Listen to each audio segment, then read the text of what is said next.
Microsoft announced a lot of things this week. We've got Teams features, Xbox Codenames, and an Xbox event.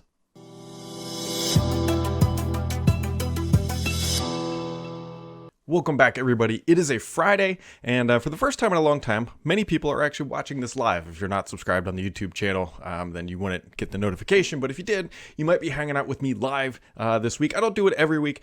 I did it for a very long time, very consistently at 10 a.m. on Fridays, but it became a challenge to try to always hit that 10 a.m. timeline, especially once my daughter got a little bit older and life just kind of, kept things crazy, considering that this one is being done at 9 a.m. But if you haven't subscribed to the YouTube channel and you want to get in on that when I do it on the infrequent occasions going forward, well, you know where to find me. So there is a substantial amount of news this week, just across the board. Microsoft was talking everything from extremely new Teams features that aren't even here yet. We've got an Xbox event on July 23rd, although it feels like that was announced a month ago, but it was just a few days ago.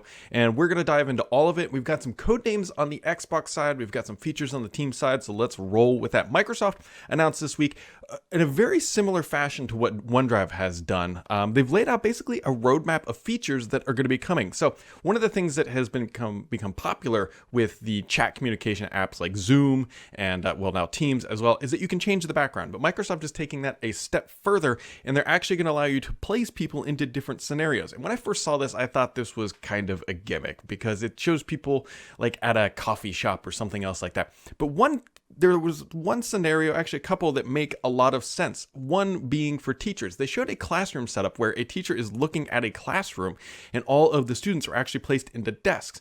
Now, I know it's not real and it's not as good as being there in person, but it actually was kind of nice. And it's for somebody who stares at a screen of people's faces all the time, seeing them maybe in a classroom or an auditorium when you're doing a speaking session is actually pretty nice. So Microsoft says they're going to roll out other things like probably like being on the USS Enterprise and other stuff like that. But here we are with Teams in the classrooms and auditoriums. It's just a nice feature. They're also increasing Teams meeting sizes up to 1,000 participants, meaning people who can interact, and up to 20,000 people watching.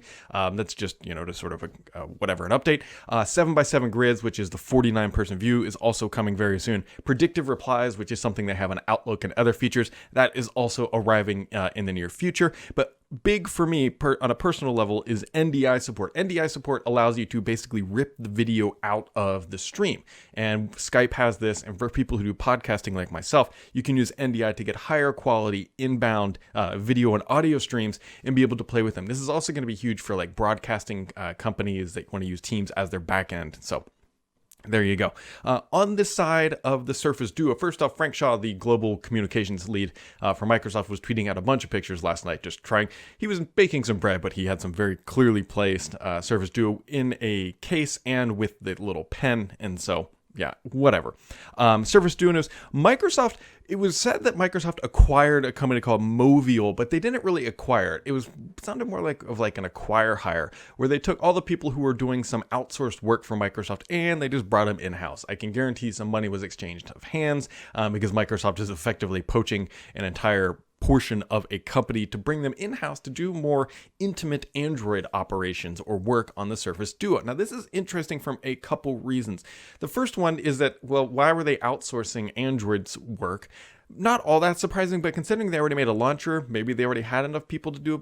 That being said, the fact that they're bringing them in-house means that Microsoft is getting pretty serious about this and that they see this as more of a long-term project rather than like, okay, we're just going to chuck the Duo out the door and that's going to be it. The fact that they now are, they don't own, but now that these are actual employees and not contractors, that signifies that, hey, Microsoft is going in the right direction. Microsoft also legitimately brought Orion's system. That's sort of on the dynamic side. So if you recognize that name, that's a good thing.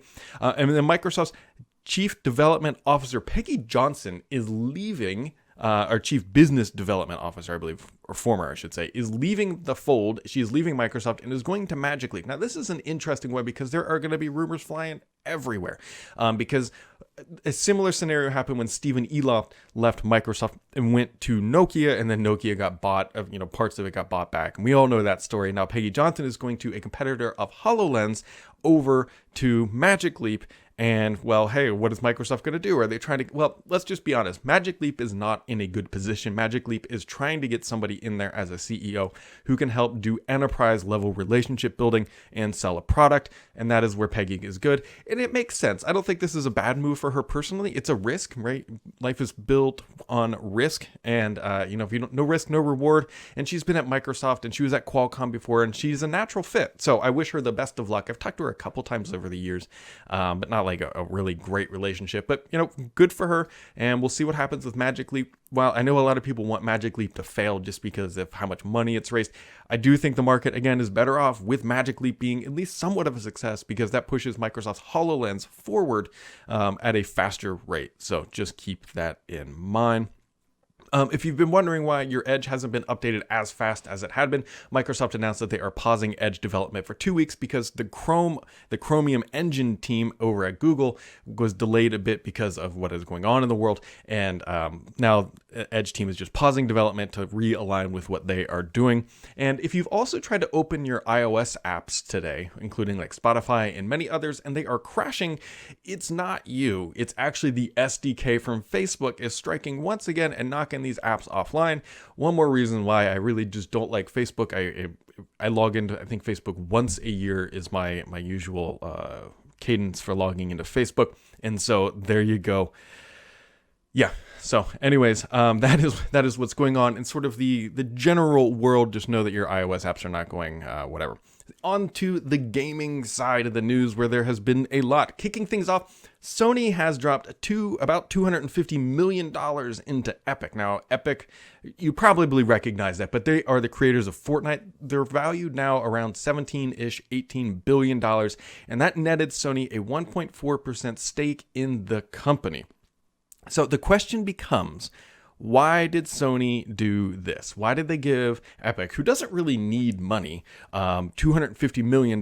Well, is Fortnite going to become exclusive to the next generation Sony console? Absolutely not. That was actually very clearly written in the announcement that Sony has a 1.4% stake, a very small minority stake in it. What I think this is doing is allowing Sony to have a better relationship with some of the back-end technologies that Epic has created for next generation game development and also movie development and cinematics. It's Sony getting closer to the companies that are making the games in the industry that have significant weight and being keyword, back-end technologies that allow them to build next-generation titles. Sony is not like snatching up Fortnite and it's only going to be exclusive. That would be crazy on many different levels. But it is an interesting move and something very notable. And I'll be curious to see. I don't think Microsoft is going to be doing anything different here. And the one thing that jumps out of my mind is that Microsoft makes a ton of money from Fortnite. It was actually a line item on some of their Xbox stuff for a while. But that being said, Sony has a 1.4% stake. Make of it what you will, but that was a big thing. Now, Microsoft is going to be having a games event on July 23rd. We already know this. Microsoft has announced it. And they've also saying, hey, we're going to see Halo Infinite campaign. We're going to see it. It's going to be good. It should be, I'm hearing good things about it. I'm curious to see how much they're going to show. And I think Microsoft has finally heard that they can't just show off like pre-roll or B-roll. Like it's got to be actual gameplay. And so that is what I'm expecting to see from Halo Infinite. And I think it's going to be really good. Walking Cat has also uncovered a bunch of Codenames, by the way, and I was able to verify just about every single one of these. There's one called Indus, Indus, and I believe this is going to be Age of Empires 4. There's another codename called Breathless that I was not able to fully track down, but that is floating out there. Steelhead looks to be the next Forza game that is going to more than likely be shipping with the console. We also have Halo Infinite, which is known as Olympus. Then we have Valentina, which is something made by the Initiative, and then we also have Wasteland, Frostpoint by In Exile, I believe. So those are some names that are floating around right now in some of the things that are going on. I am most, I think, excited about Age of Empires 4. I was a huge Age of Empires fan. I've actually very recently re-downloaded the Command & Conquer Red Alert, got remastered, and it's up on Steam, and I've been playing that RTS-style gameplay with that. But Age of Empires 4 could be a good one. Other things on the gaming news is that Microsoft's Flight Simulator 2020 is also entering into it's still closed, but it's becoming, the ring is getting just a little bit larger from the alpha to the beta ring. And so that is getting much, much, much closer to launch. I am going to be curious to see if they're going to be talking about this on July 23rd. I hope so. I've been playing it a bit. I've been the alpha for a while, and I'm not supposed to comment on it, but there's a lot of stuff out there, and it is very, very much worthwhile looking at. Other things Microsoft talked about this week. So here's an interesting scenario. When you have a development kit from Microsoft, and I'm assuming Sony as well, but I know Microsoft's much better, there's a ton of restrictions about how and where it can operate for obvious reasons. Microsoft doesn't want these things leaking. They don't want them benchmarked. They don't want them, Sony to steal one and work it at home and whatever. And so there's a lot of like contractual restrictions about what you can do with it, but there's also some technical limitations that Microsoft puts in place that you can't take these things outside of the office. And so that presents a big problem when everybody is working from home. That's a huge problem. But the challenge here is that Microsoft has technologies to stream games across the internet at very low latency and very high frame rate. And they said, hey, why don't we put a couple things together here? And they've enabled developers now to effectively directly remote into the Xbox development kits and then stream the builds from those kits to their house securely without having to remove the console or the development kit from the office. Now, I know this is going to sound kind of weird because it's like, well, why? And I actually asked Microsoft this. I'm like, well, can't you just remote into a computer in the office and then connect into the Xbox? And they said, yes, but that's an additional layer of friction and latency, and you don't get the same experience. And so by enabling these Project xCloud technologies for their development kits, they are now enabling, developers to stream these beta builds or alpha builds or whatever builds directly to their home and removing that step. And it's making things a lot more fluid for these developers, because what would happen previously is that they would log in and they would get an okay experience, but then when they would try to get the native experience, they would realize other issues, performance stuff. And so it's removing one layer of friction that could be causing performance issues on next-gen titles. It's kind of technical stuff, and Microsoft wouldn't give me the full details because I was trying to figure it out. But what they explained to me is actually this should make things a lot easier for remote development work. The challenge obviously is that, hey, we're in July and games are going to be shipping soon, but going forward, this will be an option for developers to do remote enablement. And it's just a good thing. It's just going to help things out. We're also going to see Halo 3 arriving on the PC next week for all those nostalgia fans. That is obviously another huge win. Now, here's a big topic from Phil Spencer. He says, hey, we are not slowing down with studio acquisitions. He said this in an interview. He said, we are not slowing down. Now, this is really interesting timing because we all know what's happening with Warner Brothers, and they are trying to offload their game unit, which includes licensing and titles and a lot of studios. And obviously the big one out there is Batman, but then there's some licensing technicalities with Batman, and we don't know if Microsoft is going to get it. And quite frankly, we don't even know if it's actually going to sell, is for sale or is going to sell. You guys know what I mean. This is huge for Microsoft. This will be a big expenditure. Rumors peg it at somewhere around a $4 billion deal. Now, Microsoft absolutely has the cash to make this happen. They have the ability to go in there and just write the check and seal the deal. It's going to take a lot to get there. There's going to be a lot of back of the napkin calculations about how things are going to play out. Amy Hood is probably, really pushing on, and Amy Hood is the CFO of Microsoft, and a very good CFO at that. And so I'll be very curious to see if Microsoft makes this deal happen. I haven't heard if it's going forward. I have absolutely heard that they are interested, and things are more than like, it's not like they're sitting at a bar and feels like, yeah, I'm kind of in. Like they're looking at this with a good set of lenses to see if this acquisition is going to make sense. Where or when and everything else, we don't know. It's in the early stages, and they are not the only company bidding for this stuff. And again, AT&T has to decide if they're going to even sell it. But AT&T, I believe, has a ton of debt on its balance sheets, and they need to offload some assets to try to reduce that. And this might be one of the ways that they go ahead and do that. So keep an eye out for this stuff. Microsoft is very bullish right now on where things are headed, and we will see. And so this kind of brings me to an interesting question that came up.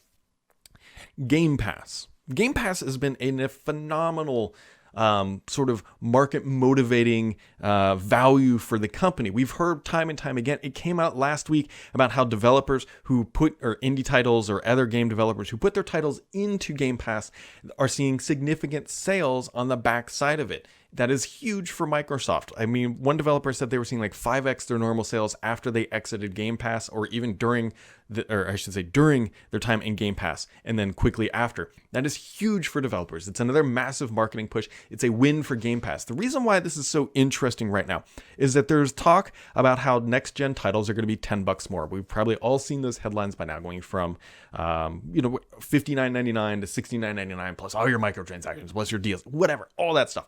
We know that story right now. We also know the value that Game Pass brings when you pay for it. You're paying roughly $70 a year, something around that, depending on the value or what you get.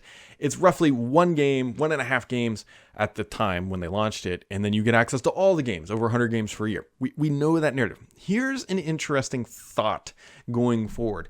Will there ever be a point where Microsoft's games, their first title games, or first party, are only available in Game Pass? If you're kind of confused what I'm saying here, look at Apple Arcade. Look at the model that Apple has built with Apple Arcade. Those games are only available inside Apple Arcade, inside the subscription service. This fits very nicely in a Microsoft's long-term model. It's also kind of hard to justify buying a first-party title. You just get into Game Pass and then you get all the games, and Microsoft gets their software as a service. Gaming metrics are completely different. It's not so much sales, it's more engagement. Think about that, though, the long term. And I'm not saying this is not going to happen, like this is happening next week.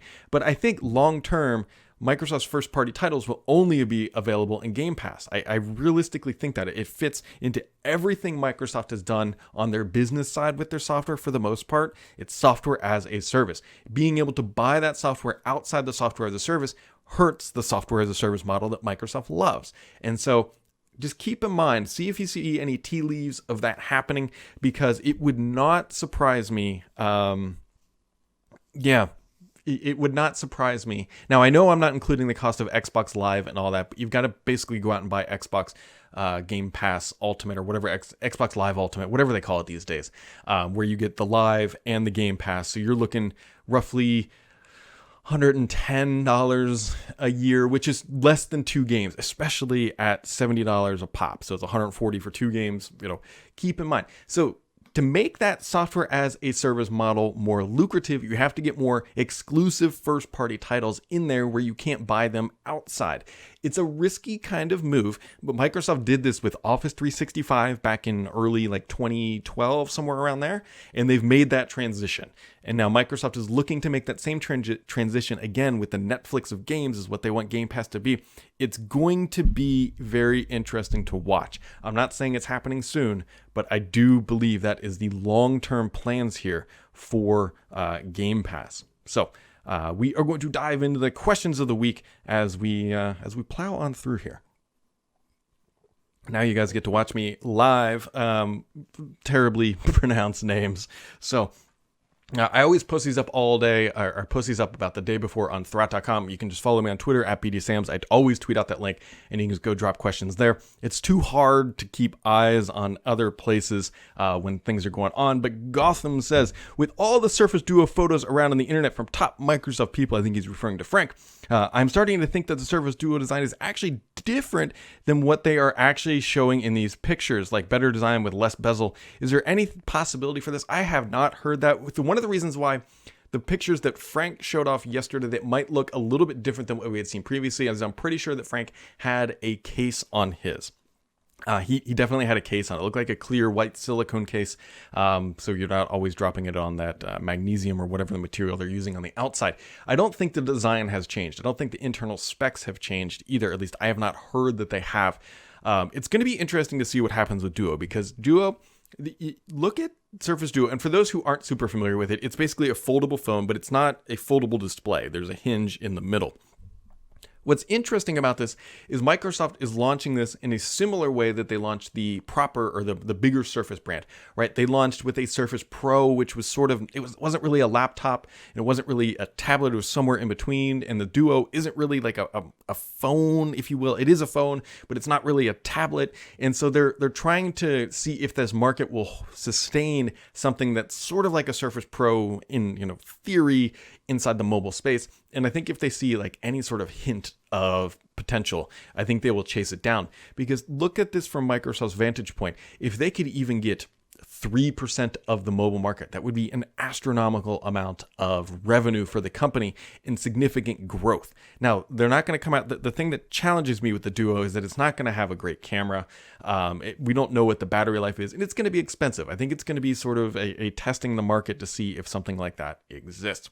Usman says, I've got a car question for you. Okay, so for those who aren't familiar, I'm currently car shopping. Not quite sure what I'm going to get. I might end up with a Tesla Model 3, but I kind of want the long-range all-wheel drive model, but it's a little expensive. So if anybody wants to be my benefactor, I will not turn you down. It says last year, and that's where this question comes from. Last year, there was lots of speculation that Light OS at 10X. What? I thought this was a car question. Oh, he asked another car question that's down below. And this is why live shows are hard. Let me see.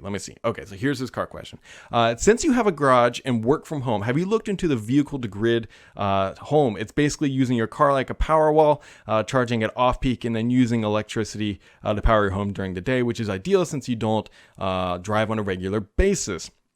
So here's the thing, like I'm all over the grid. I'm more than likely going to end up with an electric vehicle, I think, although we're just trying to wait. I did sell my other car earlier this week, and I'm on the hunt for something new, potentially before my kid goes back to school, provided school happens. And if school doesn't happen, then we'll be, we probably don't need a car, I guess, quite yet. So then his other question, it says, last year there was lots of speculation of Light OS 10X halfway through the year. It's pretty quiet and pretty much back to the drawing board. What is the current situation purpose of 10X in the current landscape, considering how iPad OS has glowed up over the past 5 years? So here's the thing.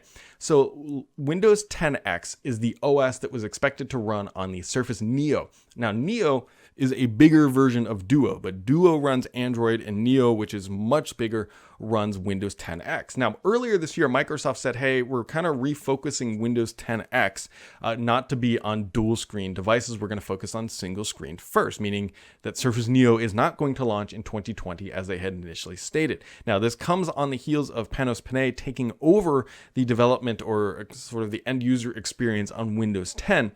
And so what is the current situation? It's a little bit murky right now about what is happening. Things have definitely gone much quieter than they had been. I think there's a lot of replanning and trying to understand, like, is this truly the right way forward for Windows 10? And is this even going to make an impact? We don't know yet. There's still a lot going up there. And it's hard to draw a comparison to iPad OS. I know it's easy to do from a surface level thing, but it's not really intentionally set up that way. So it's kind of, apples to Windows effectively at the end of the day, because iPad OS is really just iOS, but it's on there. It's Apple for you. So, and then he says, do you think they should have spent the past 10 years building a simple, robust OS instead of chipping away at Windows to get it smaller? Hindsight is 2020. Hindsight is 2020. Here's the thing. Windows still makes billions upon billions upon billions of dollars every quarter.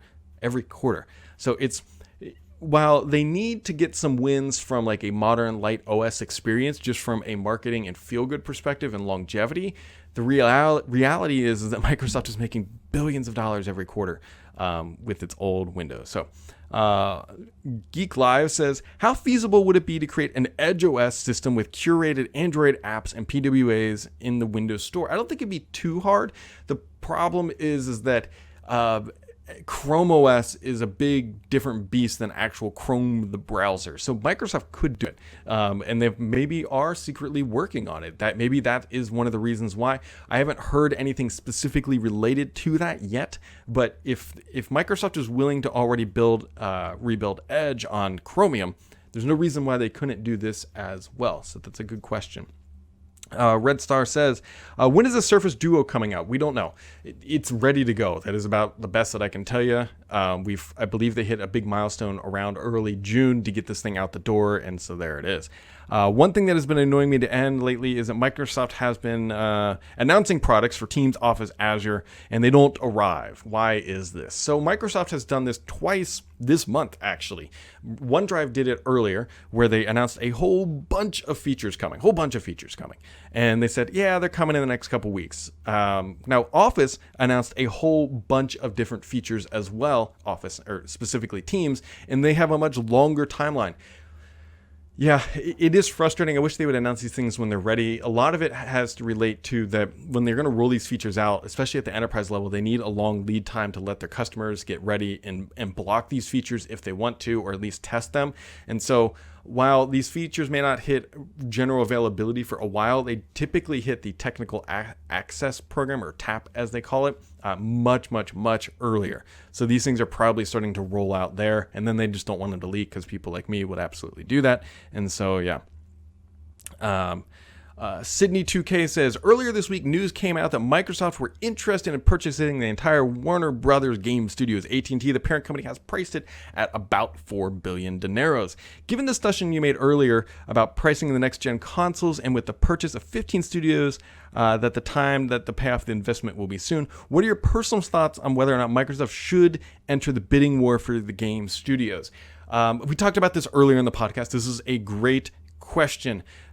To wrap all that up, I think it's worthwhile for Microsoft to take a long, hard look in the mirror and see if their previous investments in studios are materializing in a way that they expect that they are going to get a return, or at least break even on those acquisitions. The reason why I say that is that if Microsoft can build this game acquisition studio model, much like they did with Minecraft was a huge home run, a huge success for Microsoft, and they want to replicate that success.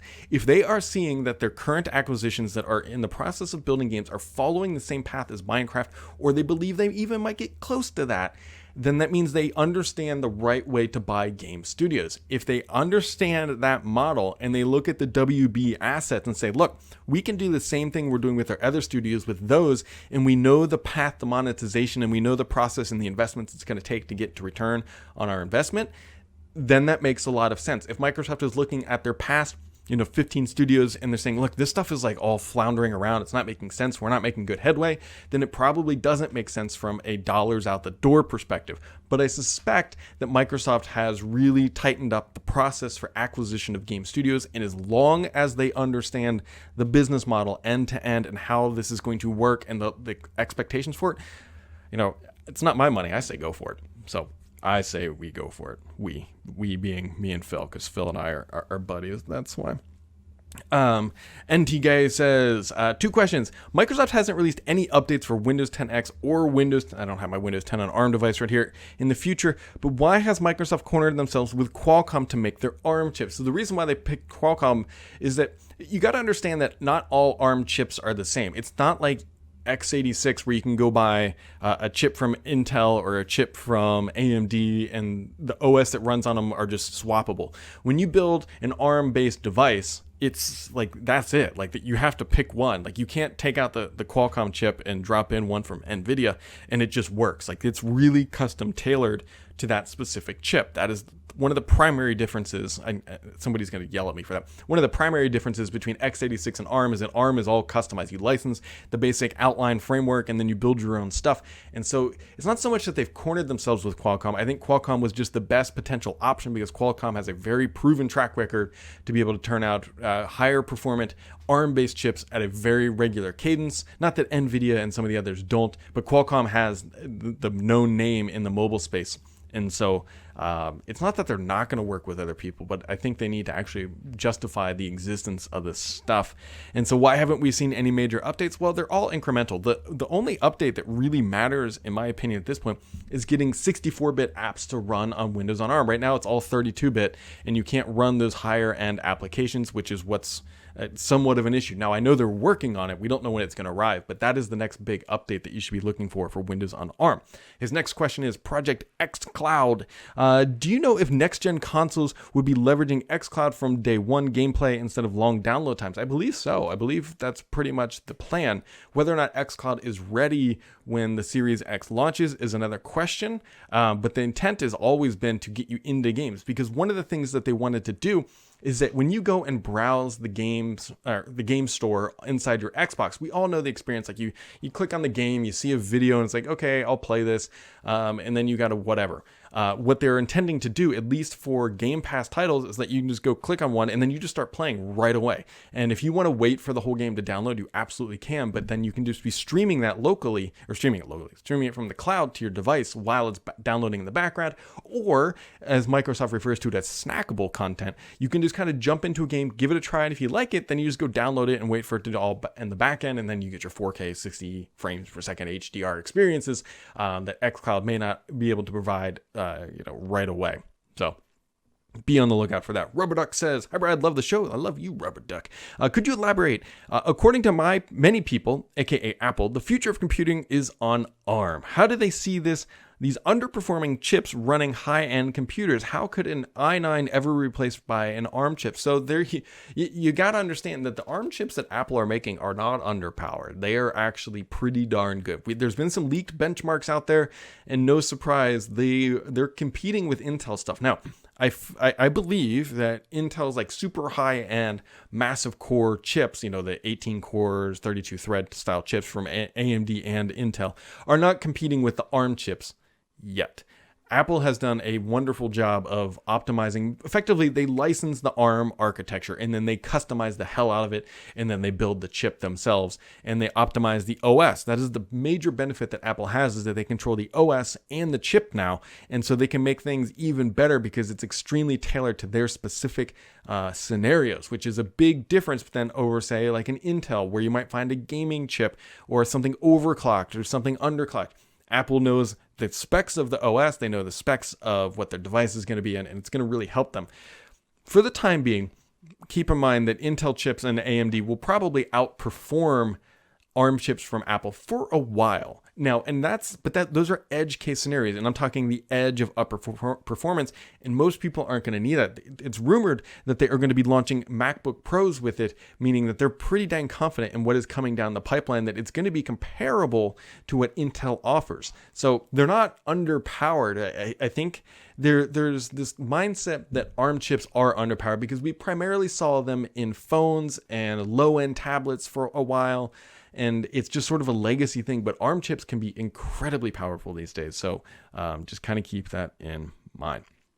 BDSRF says, "Hey Brad, do you know when Microsoft is going to reveal the Series X physical game box?" Yeah, Sony did theirs this week, and it got a bunch of attention. I don't know if Microsoft is going to announce it at July 23rd. I haven't explicitly heard, but I'm not expecting things too much different. And personally speaking, I haven't bought a game in a box in a very long time, but they're kind of neat, right? They're just kind of nostalgic. Unfortunately, we don't get the cool little like booklets and pamphlet stuff that used to come with it, but I don't know exactly when they're going to announce it.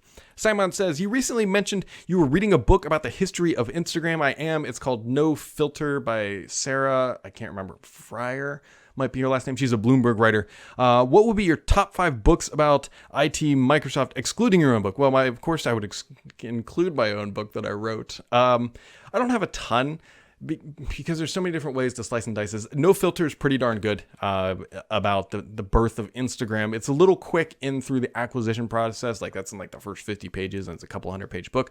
There's also another book about building the iPhone that the name is eluding me, that I read not too long ago, that is also quite good. So I don't like, some of the other books are really boring because they're business school books, and so I'll just go look on Amazon. They're going to have better reviews than I probably will. Mr. PKI says, "A fun one this week." He is a regular in the contributor question process. "Microsoft has highlighted that they continue to extend security for all with mobile protection for Android, but this is only for enterprises. Do not small businesses and consumers use Android with Office 365 need protection too? Why is Defender available for Windows Home, but not Office 365 Home and Android? Because Microsoft licensing is a nightmare." I suspect that it will eventually eventually go to all this stuff. But he's got a point. Like here, a lot of people use Android. Microsoft is touting that they can now protect Android devices, but they're not going to protect it for all their customers. You either got to really pay up or just be a home user. It's an interesting proposition the way Microsoft has placed Defender for their most valuable clients. I think it really just comes down to Microsoft knowing who can and will pay for this stuff, and it's not the small businesses. Like, they're just not going to pay for it. Matt Diney says, do you think we will get a price on July 23rd? No, I don't think we will. I haven't heard that we're going to get a price. I don't know if we're going to get a pre-order date either. So be on the lookout for something in August, I think, is when we're going to get it. And then when they do announce it in August, I think it's going to be a pretty quick turnaround from like, hey, here's availability and our and our path. And all of a sudden, then you can just start pre-ordering. So Esben Dausgod comes with a big question, but I did pre-read this one because it's kind of interesting. It says, hi Brad, thanks for your informative podcast. I'm thinking about new earbuds, and I was thinking about buying Surface earbuds, but I found out that the Surface earbuds are out of stock in my country, in Denmark, so I'm looking for alternatives. And now that I'm considering a Jabra Evolve 65T, Jabra makes really good stuff. I know a lot of people who use their products and are very happy with them. I don't personally have that headset, but I know a lot of people are happy with it. And it says, I'm using the earbuds for music, podcasts, and Teams calls, so I have a couple questions. Jabra, is Skype for Business certified? What does that mean?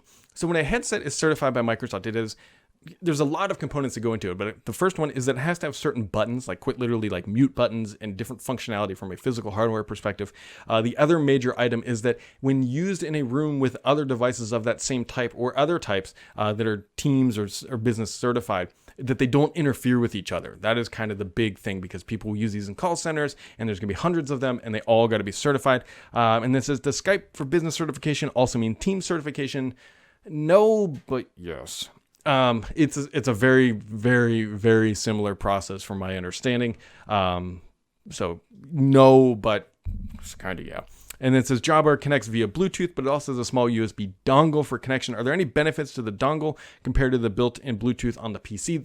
The built-in Bluetooth on your PC, if it's not strong enough, like my desktop tower PC Bluetooth connectivity is really, really weak because it's inside the box and I don't have the external antenna hooked up, then the dongle makes a lot more sense. Also, the dongle might be able to go connect to your monitor and get better line of sight. So that's typically why they include that. And it says, the Jabra buds claim to be connected to a phone and a PC at the same time. To my understanding, Surface buds can't do that, right? I don't think so. I don't think that they can do multi-device connection, although Bluetooth supports it. I don't have a pair of Surface earbuds to actually test it, but you might be able to. But it's not going to be connected at the same time. You would have to switch profiles on the devices, which are going to disconnect, which I think that's actually your question. Bonus question, given that the earbuds come with a USB dongle, can they work with the Xbox? I don't think so. I don't think that it works that way. So there you go, guys. Lots of questions in this week. I told you guys there was just a ton of gaming news going on. A whole bunch of people hanging out in the actual chat room. Appreciate you guys coming aboard. Maybe I'll do this more frequently on the live side. This has been a while since I've done a live one, and it's middle of July. It is hot and spicy here where I am from. Hopefully you are cool, calm, and collective, and we are all looking forward to the Teams feature rollout July 23rd and everything else that is coming down from the Microsoft pipeline. Have yourselves a wonderful day.